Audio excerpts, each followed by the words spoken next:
we've known forever, how long has Howard Gardner been around, and this idea that there are different ways people learn, right? Decades. And yet, any arts practice, whether you're performative practice or whether, whatever it is, we all typically have just one or two ways that we invite people to really engage. And so I think that, from even, if you think about it just from a business perspective, how am I going to engage the most people so they're most excited, so they want to come back, so they want to become members, all that kind of stuff.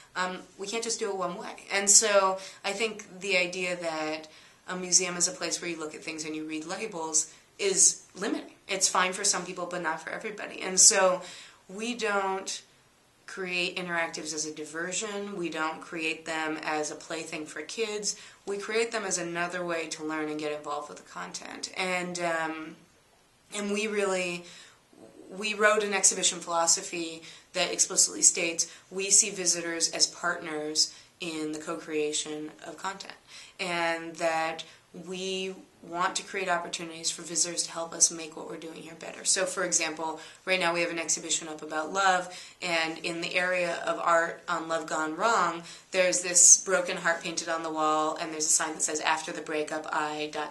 and then we're giving people Post-its and pencils to tell their stories. And I am just as excited about somebody engaging with that as I am at them looking intently at the painting next to it. And you know what? If we had the money to evaluate dwell time, what we're seeing anecdotally is people are engaging more with the objects because of those things. Because what happens is you read some breakup stories, and then you look at this artwork by Tina Nadran of these hearts with nails in them and things like that. And suddenly it's while you're looking at that artwork that you turn to your friend and you say, once I was with this guy and blah, blah, blah, blah.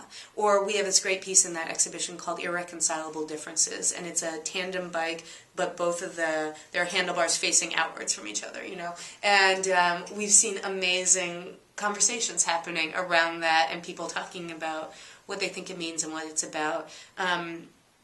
I think there are a lot of organizations that want to invite people to engage, to really even just have conversations about the object or the performance or whatever it is. And it's not enough to just create an opportunity for them to do it.